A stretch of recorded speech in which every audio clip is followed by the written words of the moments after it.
पूरे देश में राजा रघुवंशी हत्याकांड चर्चा का विषय बना हुआ है। सोनम जो राजा रघुवंशी की पत्नी थी, उसने ही कत्ल किया, इस बात को कबूल लिया है। और इस सनसनीखेज खुलासे के बाद में बहुत सारी जो धुंधली तस्वीरें थी उन पर से ये धुंध हट गई है। स्पष्ट हो गया है कि अभी तक जो कुछ मेघालय पुलिस की तरफ से कहा गया था वही सच्ची घटना है, क्योंकि इससे पहले बहुत सारी कोशिशें की गई आरोपियों की तरफ से बचने की। राजा रघुवंशी हत्याकांड में सभी आरोपियों की पेशी हुई। सोनम समेत 5 आरोपियों की कोर्ट में पेशी हुई और 5 आरोपियों की शिलांग कोर्ट में पेशी के दौरान भारी भीड़ लोगों की कोर्ट के बाहर मौजूद रही। कड़ी सुरक्षा के बीच में सभी आरोपियों को ले जाया गया। जो खबर है उसके मुताबिक इन्होंने अपना गुनाह कबूल कर लिया है। सोनम ने भी ये माना है कि वो इस कत्ल में शामिल थी।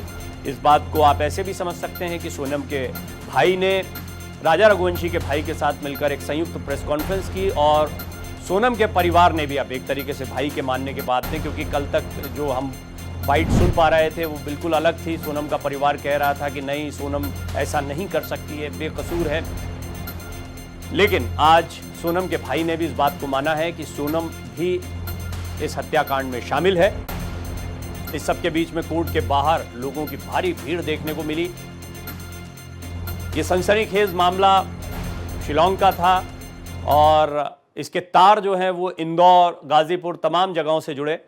इंदौर के रहने वाले इस नवविवाहित दंपत्ति का शिलांग जाना होता है और उसके बाद में यहाँ जो कुछ होता है वो एक लंबी कहानी है। कई दिनों तक ये उलझन भरी कहानी चलती रहती है कि ये नव दंपत्ति कहाँ गया, इनके साथ लूट की क्या कोई वारदात हो गई है या कुछ और हुआ है।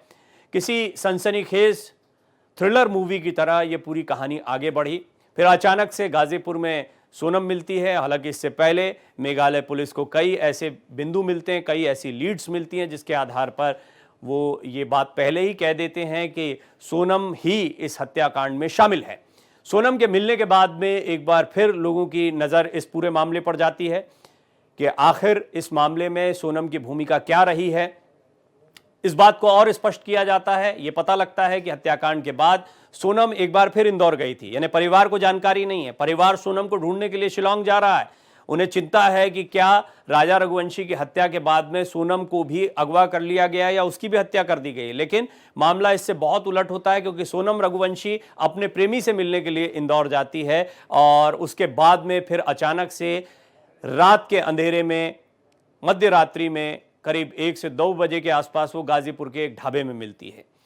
यहाँ पर वो जिस हालत में मिलती है उसके बाद में ऐसा लगता है कि कोई कहानी बनाने का प्रयास किया जा रहा था। हालांकि मेघालय पुलिस इस पूरे मामले को पहले ही क्रैक कर चुकी थी।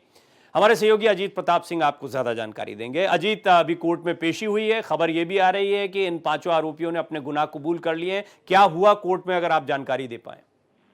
देखिए, अभी पहुंचे हैं सभी 5 आरोपियों को लेकर मेघालय पुलिस कोर्ट परिसर में पहुंची है और अभी कोर्ट में पेश किया जाना बाकी है। अभी 5 आरोपियों को कोर्ट में पेश किया जाएगा और पुलिस रिमांड मांगी जाएगी, जिसके बाद सबका आमने सामने पूछताछ की जाएगी पुलिस के द्वारा। लेकिन अभी भी जो पुलिस की तरफ से जानकारी सामने आई है कि सभी 5 आरोपियों ने, जब चूंकि सबूत दिखाए गए सबको, तो सभी ने अपने गुनाह कबूल कर लिए हैं और सोनम रघुवंशी ने भी अपना गुनाह कबूल किया है। लेकिन अभी विस्तृत पूछताछ बाकी है, क्योंकि जिस तरह से मर्डर के बाद, राजा रघुवंशी के मर्डर के बाद गाजीपुर में सरेंडर किया एक्यूज ने, खास करके सोनम ने, तो वो सीक्वेंस अभी पता लगाने की कोशिश की जाएगी कि आखिर शिलांग से वो कैसे कहाँ गई। उसके बाद वो बनारस पहुंची, बनारस के बाद फिर गाजीपुर पहुंची और वहां पे किससे किससे बात की उसने, और उसके बाद उसने सरेंडर किया। ये पूरी कड़ी एक तरह से पता लगाने की कोशिश की जाएगी। लेकिन जहां तक हत्याकांड का सवाल है, पुलिस की तरफ से यही बताया गया है कि सभी ने अपने गुनाह कबूल कर लिए हैं। जो वेपन जिससे हत्या की गई थी वो भी रिकवर कर लिया गया है। सारा जो सीक्वेंस था, कैसे ये लोग अजीत, मोटिव, मॉडस ऑपरेंडी, हथियार, ये सारी चीजें जब मिलती हैं तो इसके बाद में मामला बड़ा मजबूत होता है। यानी मेघालय पुलिस जो कह रही थी वो बात दिखाई पड़ रही है। मैं जब इंदौर में जो वहां के स्थानीय पत्रकार हैं, लोकल सोर्सेस से बात करता हूं, तो वो कई और बातें बताते हैं कि सोनम का जो पास्ट है, उनके परिवार की जो भूमिका है, उस पर भी गौर होना चाहिए। और हमने देखा कि इस पूरे मामले में जब तक अब जरूर संयुक्त प्रेस कॉन्फ्रेंस की गई है, सोनम के भाई और राजा रघुवंशी के भाई दोनों ने मिलकर प्रेस कॉन्फ्रेंस की है, लेकिन इससे पहले एक दिन पहले तक सोनम का परिवार इस पर एक अलग स्टैंड लेकर चल रहा था। क्या इसमें और भी कुछ किरदारों को जोड़ा जा सकता है, या आपको लगता है कि जांच पड़ताल जैसे आगे बढ़ेगी कुछ और लोग संदेह के घेरे में आ सकते हैं?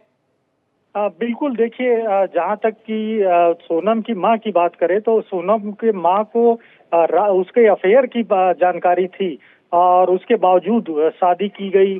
तो ये भी पूछताछ की जा सकती है कि जब उनको जानकारी थी कि इसका अफेयर किसी और लड़के से है, तो उसके बावजूद कैसे इसको शादी के लिए फोर्स किया गया। क्योंकि ऐसी भी बात बताई गई इंदौर की से आई, कि सोनम ने एक चेतावनी भी दी थी अपनी माँ को कि ये शादी रोक दो, नहीं तो फिर कुछ बड़ा खतरनाक हो सकता है। तो ये भी कड़िया पुलिस द्वारा खोजी जाएगी कि क्या ये फोर्सफुल मैरिज थी, या फिर किस तरह से शादी हुई है। उसके बाद किस तरह से पहले जो है दूल्हा दुल्हन दोनों शिलांग पहुंचे, उसके बाद फिर तीनों आरोपी उनके पीछे पीछे आए।